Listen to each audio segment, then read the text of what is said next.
Commitment করেছিলে कि যতজন মারা গেছেন ওদেরকে 10-10 লাখ টাকা ওদের ফ্যামিলি মেম্বার্সকে দেবেন और जो इंजर्ड আছে ওটা 1-1 लाख টাকা দেবেন।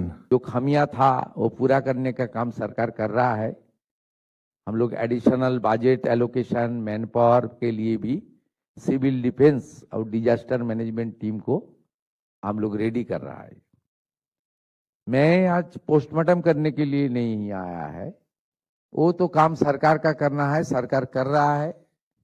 कलकत्ता पुलिस हेल्प कर रहा है, चीफ सेक्रेटरी खुद मॉनिटरिंग कर रहा है।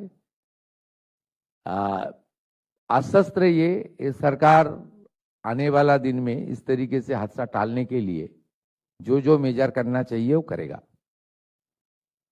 আপনার যে একটু আগে বলেছেন মাননীয় রজক ফ্যামিলি থেকে,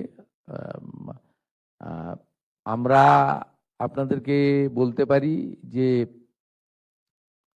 আমাদের লেবার ডিপার্টমেন্টের একটা এই সংক্রান্ত শেষ ফান্ড রয়েছে 1% যেটা আমরা করতে পারি।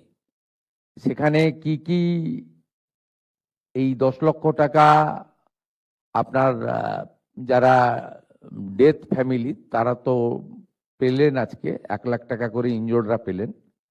এর বাইরেও এই ফ্যামিলিগুলোকে যারা বিশেষ করে যারা ডেথ ভিকটিম, এই ফ্যামিলিগুলো আমাদের লেবার ডিপার্টমেন্টের যে শেষ ফান্ড রয়েছে ওখান থেকে কি ধরনের সহযোগিতা করা যায়, এটা আমি কমিশনার কাম অ্যাডমিনিস্ট্রেটর আমাদের কলকাতা কর্পোরেশন তাকে দায়িত্ব দিচ্ছি, আর মন্ত্রিসভার পক্ষ থেকে ইউডিএমএ মিনিস্টারকে এটা মনিটরিং করার জন্য দায়িত্ব দিচ্ছি।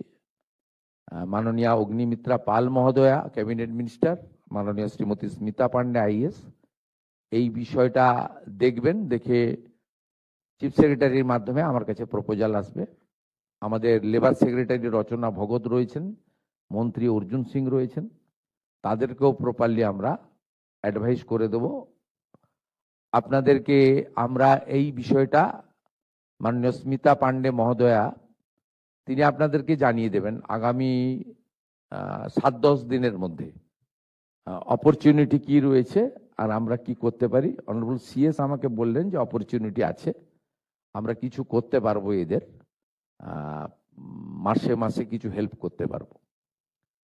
এর বাইরেও যে সমস্ত ডেথ ফ্যামিলি রয়েছে তাদের বাচ্চারা যদি পড়াশোনার বিষয়ে কিছু সাহায্য মানে চান, হোস্টেলে রেখে করতে চান বা অন্য জায়গায় করতে চান যেখানে গভর্নমেন্ট অ্যাকোমোডেশন আছে, এটাও আপনারা মাননীয় কমিশনারকে অথবা কলকাতা পুলিশের মাধ্যমে আমাদের জানাবেন, আমরা করব।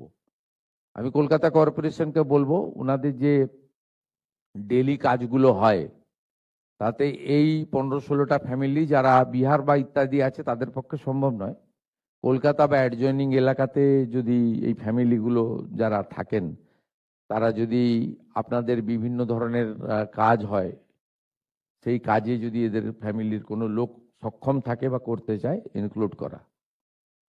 আমি কলকাতা পুলিশকেও বলবো তাদের এলাকায় যে সমস্ত